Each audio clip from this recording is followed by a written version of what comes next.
First of all, it's not just like a red flag. It is like a whole ass red wall that is in front of your face.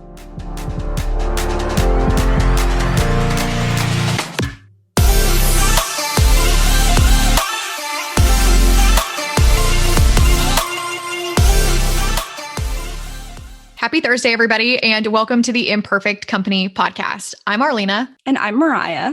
And we are so glad that you're here. I think that we should just jump right into it because I think it has been a week. So, Mariah, tell me what's going on. What's going on in your world? Oh, man. I am incredibly busy, which I'm very thankful for. I love being busy because that means that, my business is doing well and whatever, but we're just getting into kind of the most popular time for weddings. So I am getting like a ton of clients for like September, October, November weddings. And in Wisconsin specifically, September and October weddings are the most common. I don't understand. I don't know. You have the whole summer, but September and October are like that. Everyone is double booked. There's so much stuff going on. So I have like a million wedding things going on. I'm going to interrupt you because obviously we have covered on this podcast that I am not from Wisconsin. So out of curiosity, like what is the average temperature off the top of your head for like an October wedding if they were to have it outdoors? Obviously, there are plenty of places that people could get married indoors, but just curious. Mm-hmm. Yeah. So it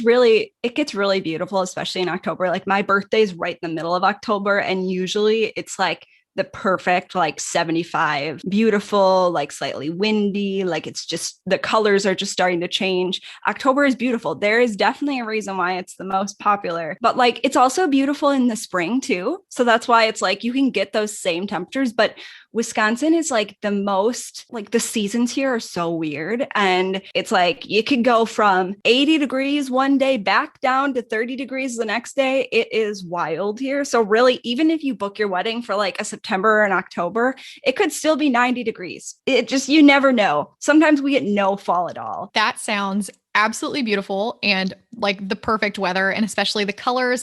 My best friend got married last fall and the colors in her photos are absolutely amazing. And I love what you said about like the temperature in the seasons, because I feel like it's like that in so many places in the US. Adam and I got married at the end of May. So Memorial Day weekend of 2021 is when Adam and I had our wedding. And so you would almost expect for it to be too hot. Like you're almost worried, like, okay, are people going to be able to sit outside in, sports coat and survive?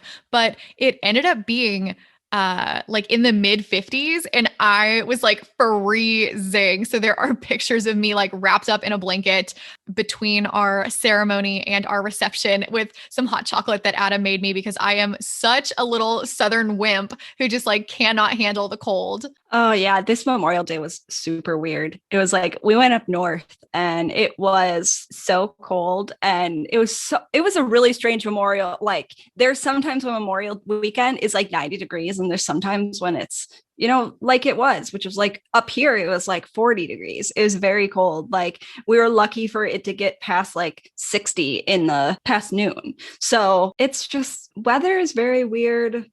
I won't pretend to understand it, but I am very busy with the wedding stuff. If you guys don't know, or if you didn't listen to our intro episode, my boyfriend, John, his dad own a print shop, which is very lucky for me because I am able to just kind of hop down, literally down the road. It's like 3 minutes down the road to the print shop and print out all of my clients' invitations and things.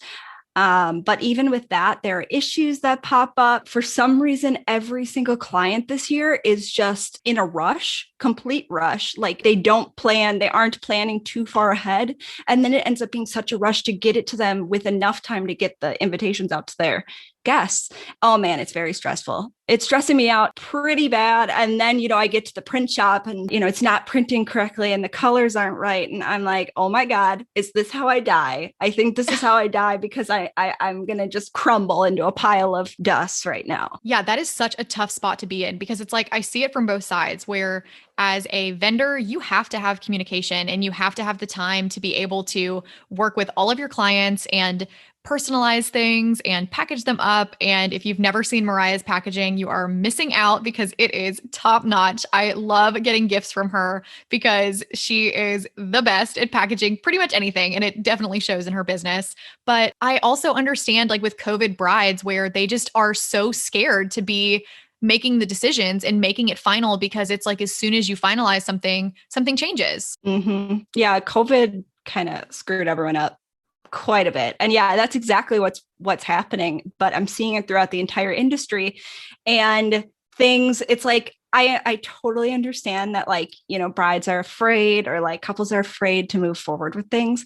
But then you have all the other things like slowed shipping times. Like every single vendor that I work with, every paper vendor, every like miscellaneous vendor I'm working with, all of them are like, it's twice the processing time and it's crazy. So I have to figure out like, okay, when can I tell the clients that they're going to be getting this stuff, because there keeps being delays, and it's just like another reason why communication is so important in a business, because like I have to keep communication, because I'm like, okay, I know I told you that I was going to have them like sent out by this date, but the paper vendor was delayed on me again, and now I have to wait, or you know, it's stuck somewhere in FedEx shipping or whatever.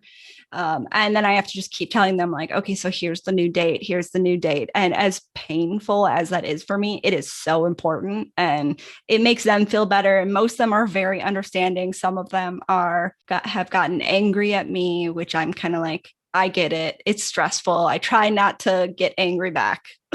And that's actually what we're talking about in this week's episode. So we are talking all about unhappy customers. How do we deal with them? How do we communicate with them? And what should we do about it? And I think this is a great place for us to just get right into it.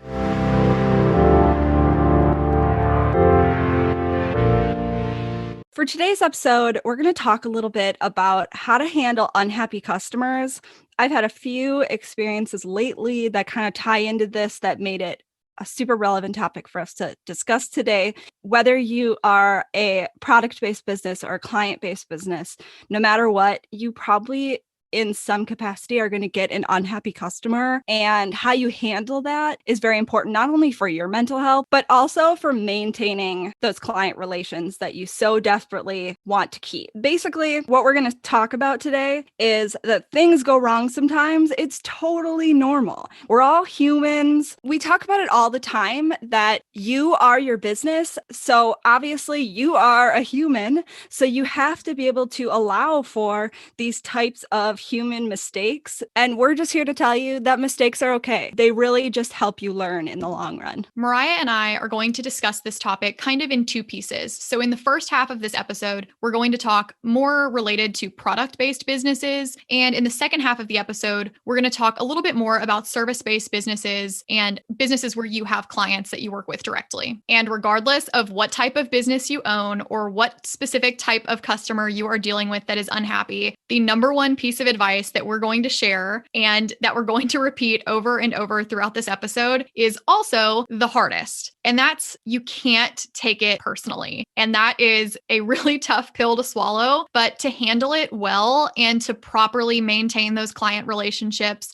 to properly maintain your business reputation, you need to remove your knee-jerk emotional reactions. And sometimes that means putting your phone down, closing your laptop, logging off, and going for a walk, or going to binge some Netflix, or listening to this podcast episode. Sometimes you just need to walk away from a situation so that you can go back to it with a fresh attitude, because let's be honest, customers hurt our feelings sometimes. They've hurt mine, they've hurt Mariah's, and if you're a business owner, they're going to hurt yours. And it just happens sometimes, and it's normal. But you have to remember that in order to react well, you just can't take it personally. Or if you do, you can't make it obvious that you are. And so it helps to be able to separate it, which I think happens over time.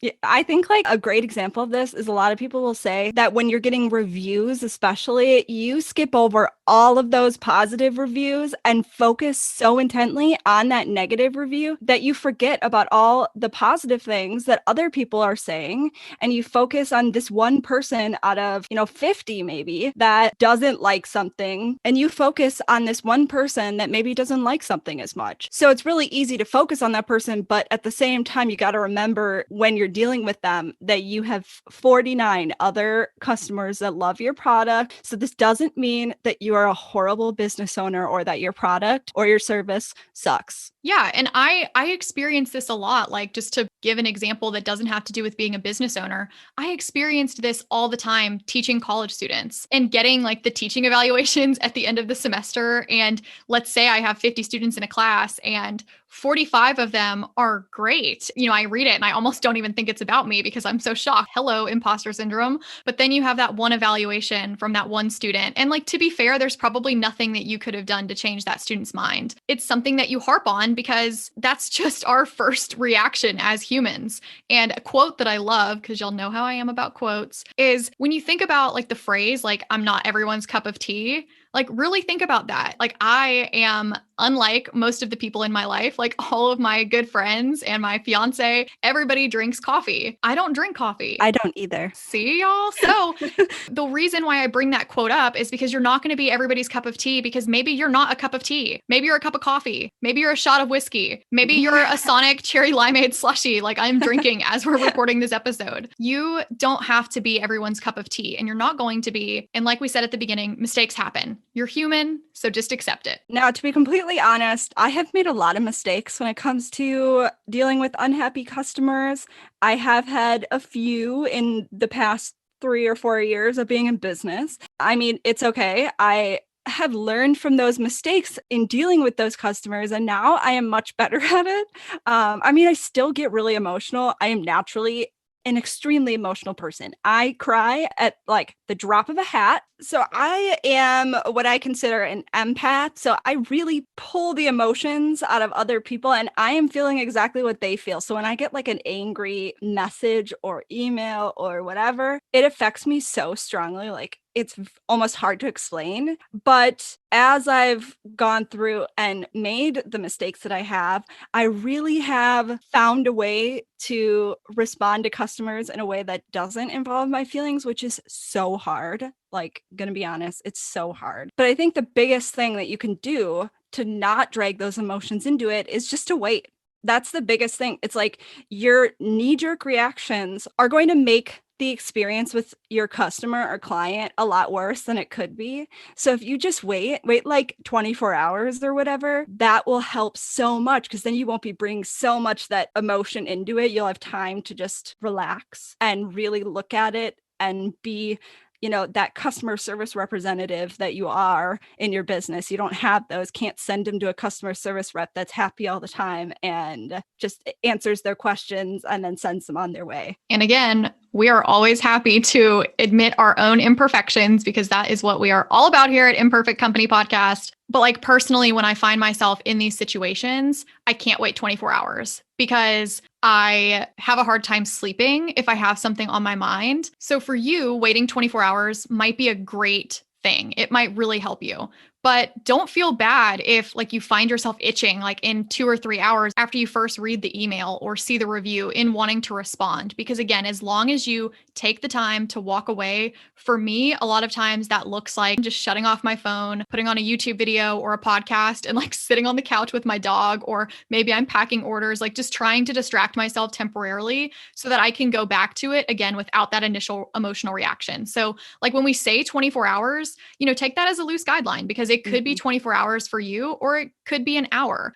Just remember that. Yeah, you got to listen to your body and your emotions, because only you will be able to know that you are ready to reach back out to the customer, because you are feeling relaxed again and you can respond with a clear head. So another thing you can do though, besides just waiting, because some people can't wait, or some people like, I know when you think about customer service, you want to get back to that person right away, because otherwise you feel like a bad shop owner or bad business. But another thing you can do is type out your message, wait to send it, and actually read it out loud. I know it sounds weird, but if you read it out loud, you can really hear those sentences where the client may take it the wrong way, especially over something like messenger or email or anything, it's hard to convey emotions. Well, and I'm going to interrupt because Mariah is exactly right. It's hard to convey emotion, and that means it's hard to convey tone. So you might be saying,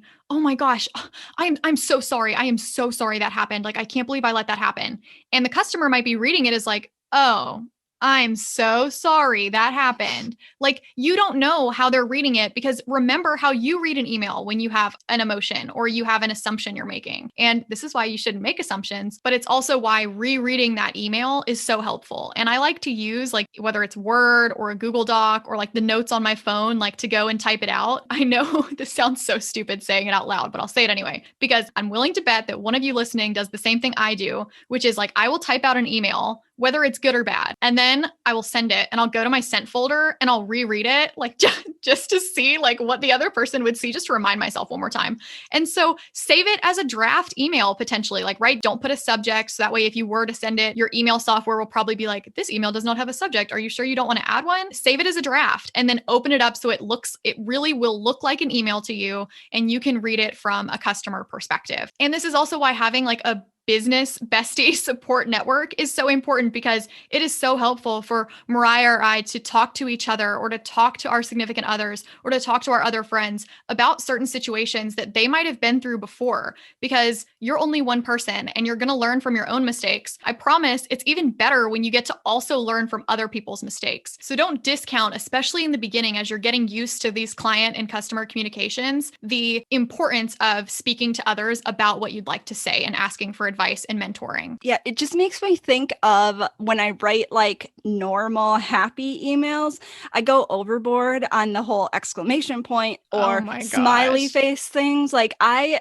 constantly have to go through my email, even when it's not bad, just to make sure I don't go overboard, don't feel like I'm screaming at them or like so happy, excited, because that's not like I am a naturally positive person, I guess. And when it comes to my emails, sometimes I probably seem like I am like jumping off the walls, happy all the time kind of person. And like I want to convey who I really am. So I really have to like, I'll put an exclamation point at the end of every single sentence if I could, but then I go back and I like delete the exclamation point. I do literally the exact same thing with exclamation points and the phrase sorry. And I think this is like a frequent occurrence and something that any female, especially like female millennials, like who are in a professional workplace or who own their own business, like when you are communicating with people all the time via written communications, like I don't know what it is about my brain, but I've seen TikToks where people feel the same way. And it's like so nice to feel like I'm not alone because I might start my email with, I'm so sorry for the delay and insert an explanation and maybe an exclamation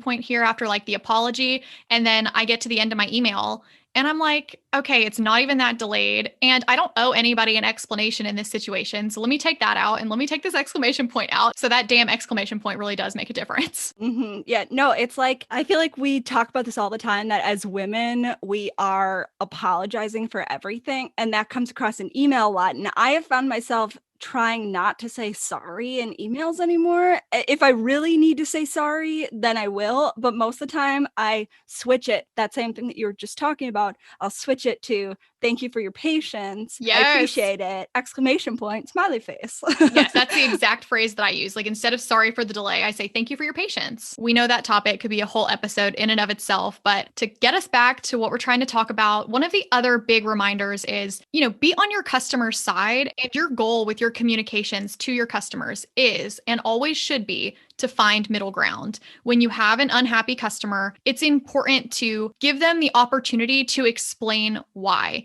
Are they unhappy because they ordered a notebook from you and UPS delivered it to them, but they were gone for the weekend? And so the box sat out in the rain and maybe the notebook accidentally got damaged, even though you wrapped it really well. Like, is that why they're upset? Because then you can send a replacement. Or are they upset because it didn't meet their expectations? And that's an opportunity, right? It's an opportunity for you to take a look at your quality. And that doesn't mean that the customer is always right, because I don't subscribe to that kind of thought process. But it does mean that, like, when you get this feedback from your customers, it's something to keep in mind. And Mariah is going to talk to us a little bit more about specifically Etsy and the dreaded, quote, Karen type customers that a lot of us see like these small biz meme accounts post absolute nightmares about. So let's discuss that briefly. So both Arlena and I have Etsy accounts. I don't know about you, Arlena, but I am a part of these like Etsy seller Facebook groups that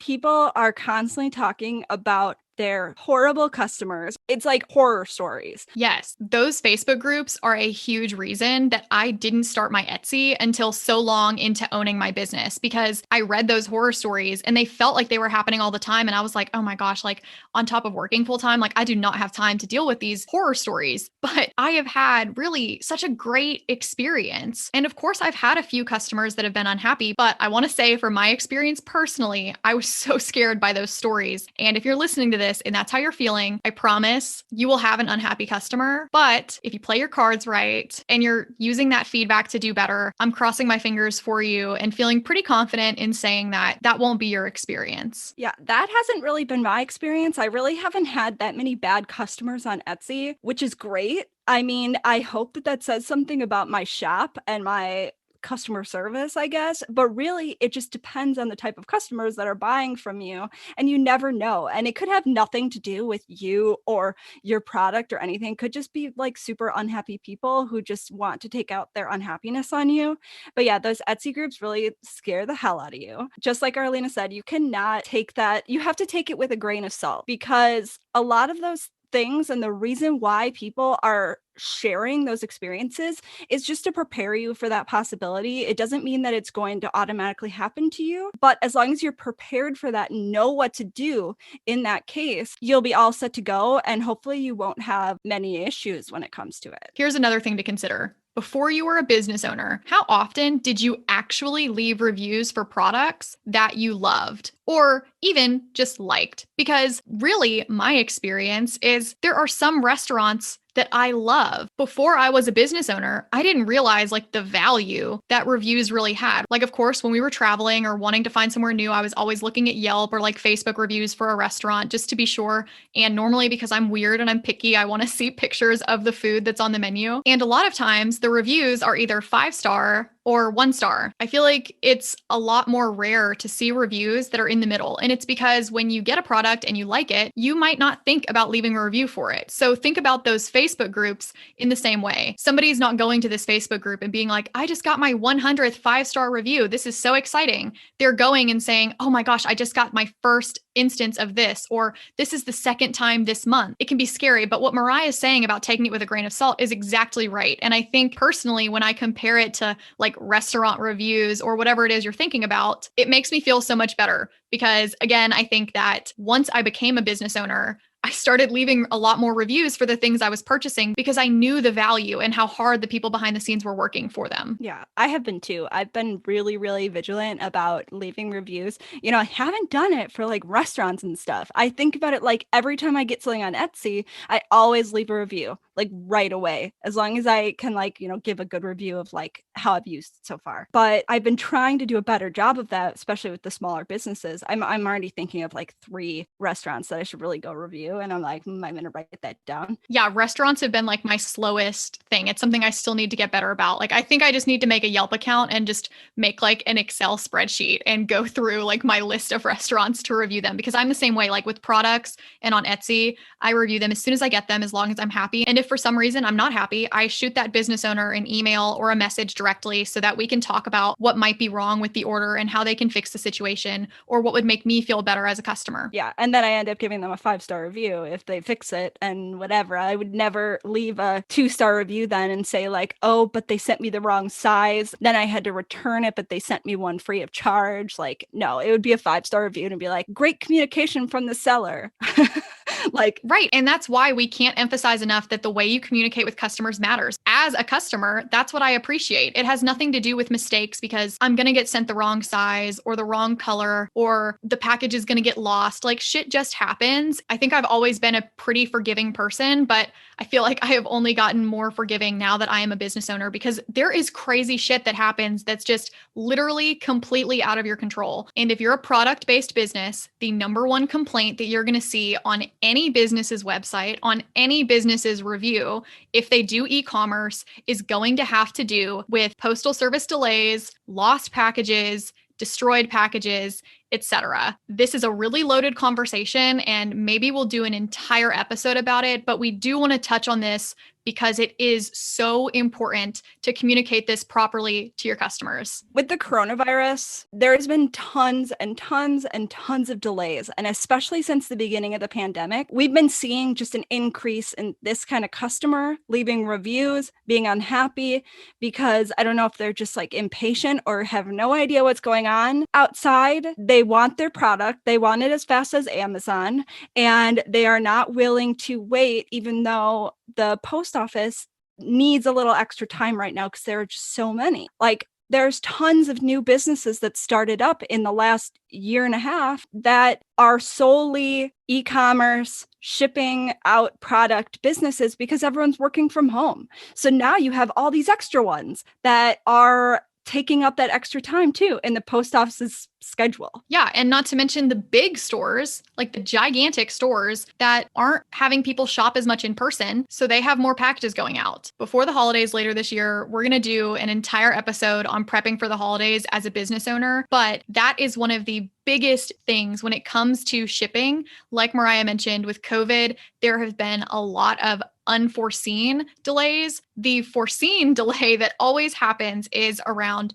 Christmas, especially, but really any holiday that involves gifts. So setting yourself parameters where you are communicating properly with your customers that like you have to order by X date to receive it, or you need to upgrade shipping by X date to receive it, and making it very clear in your product descriptions, or taking the time at the end of your day and putting in an extra hour to send every person an individual message that you're watching their orders. Because if you're like me, when I ship out an order, like every day or every other day, I am refreshing that page to make sure that I'm watching to see if it does get stuck anywhere, so that way I can contact the client directly.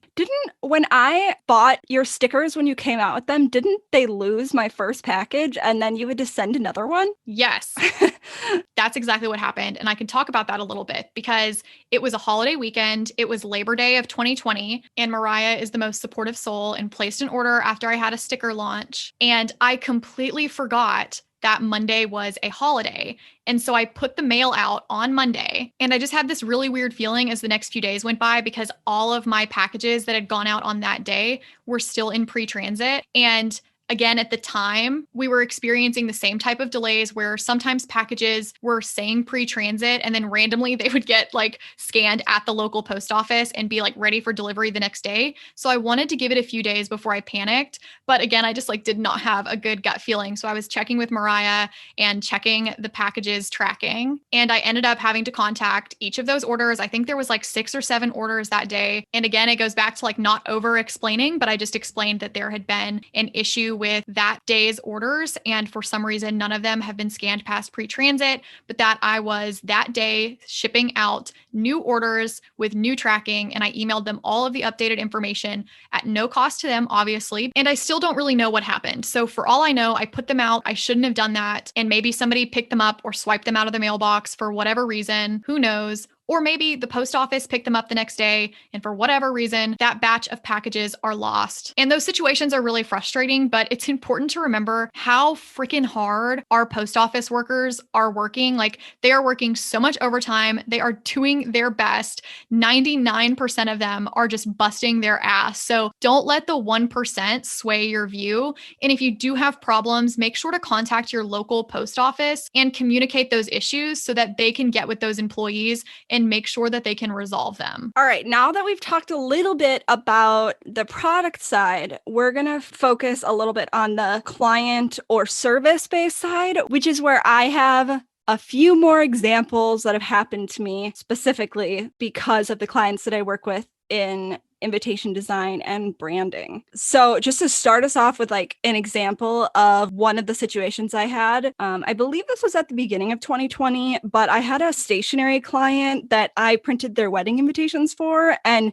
we had some printing issues. Something happened with the printer. They printed it on kind of the wrong paper and it ended up like smearing when they sent it in their envelopes to their guests, like they were getting photos or whatever of it smearing, which is like my worst nightmare. But luckily, she was really, really nice, but she was unhappy about what happened. So even though it wasn't really my fault, because the printer is supposed to be like the person that tells me if those kind of things are going to go wrong, because I don't know everything about printing. I know some things, but I felt that I needed to fix it. And so I ended up giving her a bunch of discounts on her day of, like her signage and menus and things like that.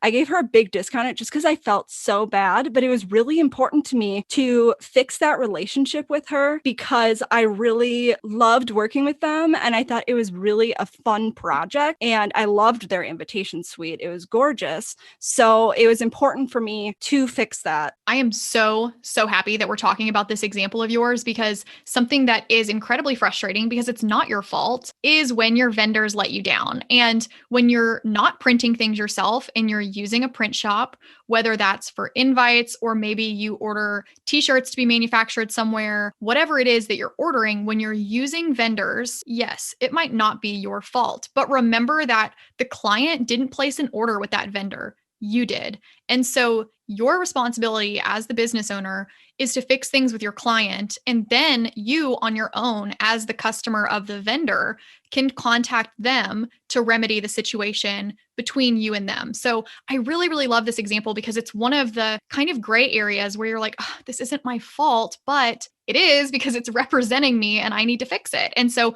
it's important, I think, for us to remind the listeners that even when it isn't your fault, sometimes you have to think about the fact that it really is your fault because it's your vendor and you are supplying that and going through the vendor for your customer. Oh, absolutely. I think about this all the time because when you're new in business, you're trying out new vendors. This vendor that I used for this specific invitation suite, I have never gone back. And that's the reason because I wanted someone more knowledgeable. And sometimes you make those mistakes and you have that one client that you made that mistake with. You try to remedy it as best you can and you don't make that mistake again. Or, I mean, you can make that mistake again because now you have to try out new vendors. And it's really hard to try out new vendors like that without a specific client that needs something. But when it comes to especially a service-based business, you have to find kind of the happy medium, the right thing for you and that client, because most likely with service-based businesses,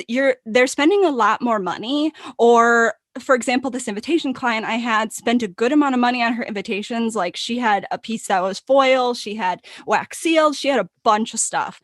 So I had to find the right way to remedy it that wasn't causing me to lose money. So I ended up not refunding her for her invitations, even though they were kind of messed up. And luckily, she was all for this because I gave her this super steep discount on all of her day of materials, which I was able to discount myself by doing myself, like actually making the products and not having to outsource. While I didn't make the amount of money that I wanted to make on them, I was remedying the situation and I wasn't losing the money that I did spend on it, especially because the printer that I used wouldn't refund me anything either. So I kind of had to use that and find the right situation. And sometimes the right situation is not just to immediately refund, but to work with the customer and find out what is going to make them happy without you losing everything that you've already put into it. And I'm kind of hesitating on whether or not I should say this, but we believe in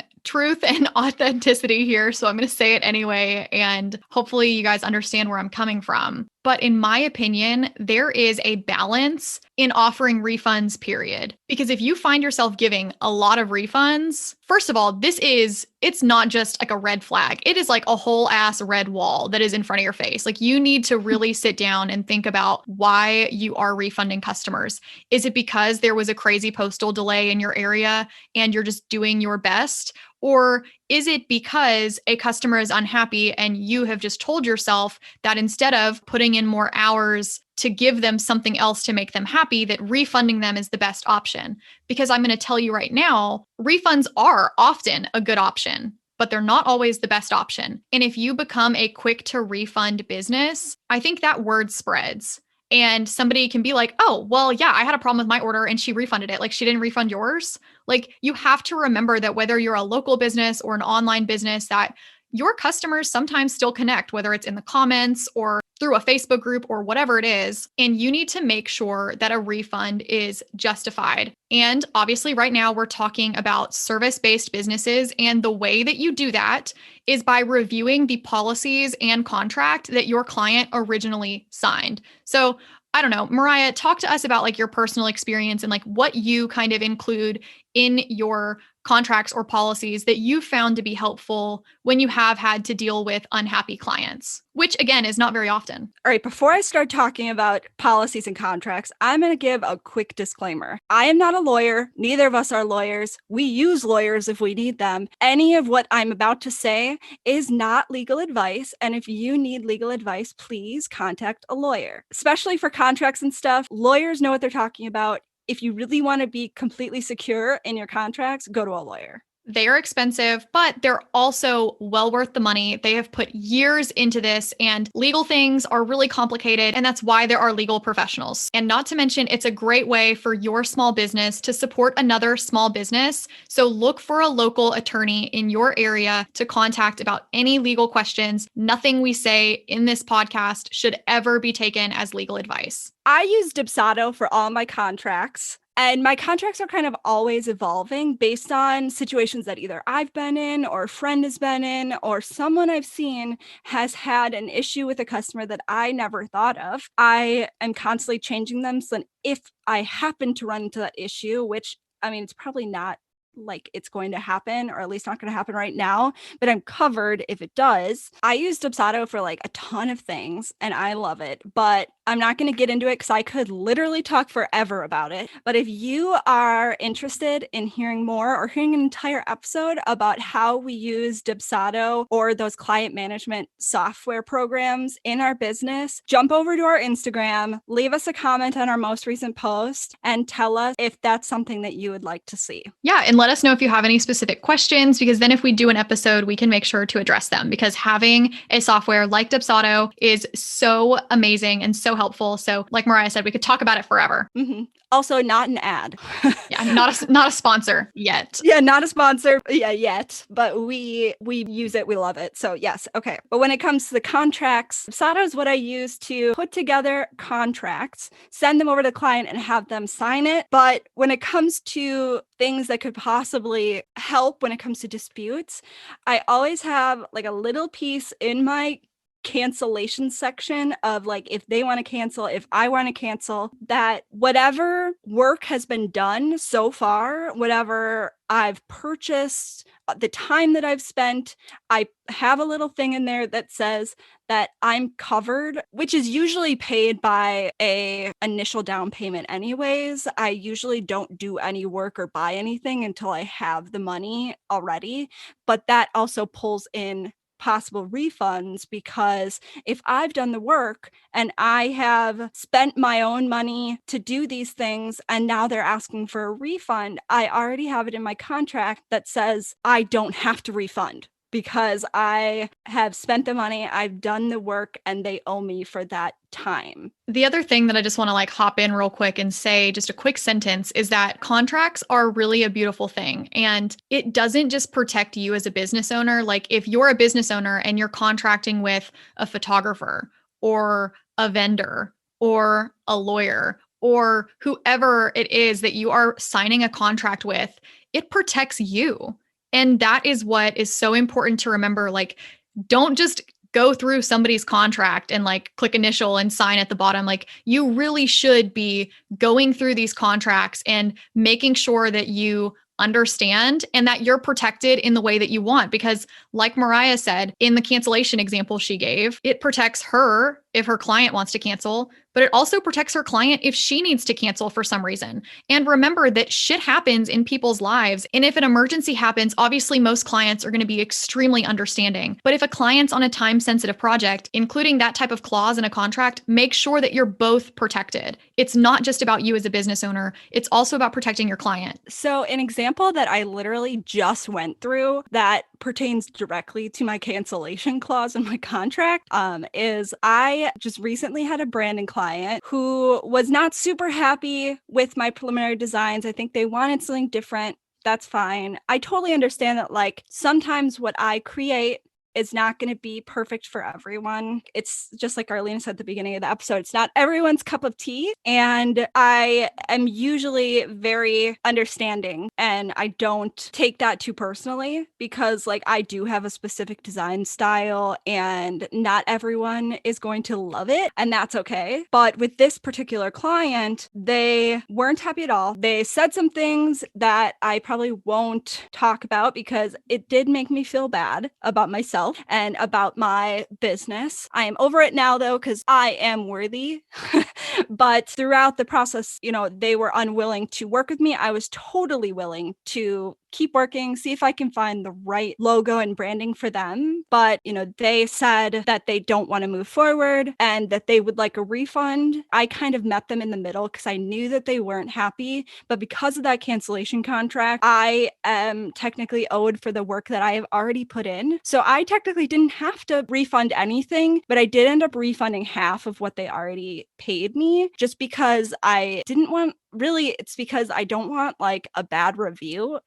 That's probably like the biggest reason, if I'm being completely honest. And I not only wanted that money because I earned it from working, but also like I wanted to make sure that the client left this situation without being like angry at me, because I hate it when people are angry with me.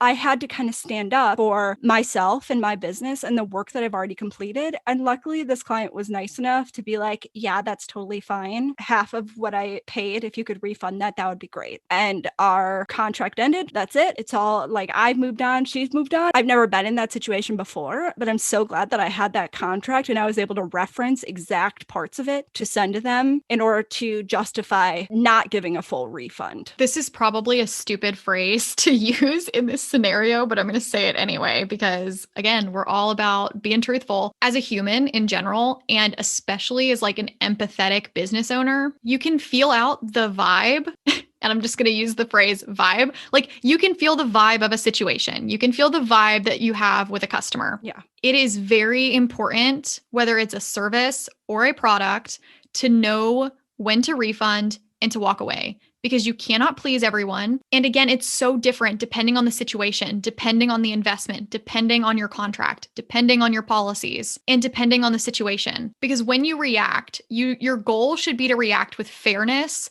not necessarily equality. And I'm going to jump real quick to correct that because I know that might sound really crazy. Like you might be listening to this and be like, Arlena, what the hell do you mean not to treat situations equally? But what I mean by that is, for example, in the scenario I'm about to give is extremely tragic and involves the death of a loved one. So I just want to give a quick trigger warning ahead of me giving this example. It is imaginary, but I do just want to make sure that I give a trigger warning ahead of time for those of you who would prefer to skip over the next 2 to 3 minutes of this episode. If I'm a wedding photographer, and I'm not, but I'm just going to pretend like I am because this is the first situation that comes to my mind. If I'm a wedding photographer and I require a 50% non-refundable deposit to secure your wedding date, and the most unimaginable and tragic event happens in your life, your fiance passes away, and you are no longer having that wedding. According to my contract, I might not have to give you that 50% back. But based on the situation, based on the work that has or has not gone into it, and based on just me being a fucking human, I might decide to break my own contract and to give that 50% back because I cannot physically imagine what you are going through. And I know that's a really, again, just heartbreaking scenario for me to use, but these things do happen. People do find themselves in these situations.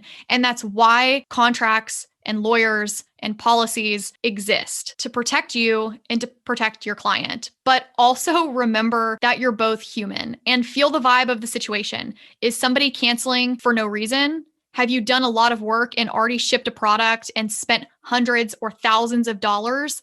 Then consider that in the refund process. But I think as a business owner, it's so important to remind yourself that you are a human and you should act as if you are human, because you are. So don't let unhappy customers make you jaded, which can be hard. But I just don't think I can emphasize enough that having a human approach where you protect yourself, you protect your business, and you protect your clients is so important. Yeah. And really, that's the beauty of having your own business, too, is that you own your business. You can choose to do whatever you want to do. And you really don't owe anyone an explanation for choosing that direction. We've gone through a lot of different things, but overall, whether you are a product based business, service based business, the biggest thing we can tell you is to never discount the power of feedback. Use it, love it, and grow from it. And with that being said, that's the end of our episode today. We hope you enjoyed it, and we can't wait to talk to you next week. Bye, y'all. Bye, guys.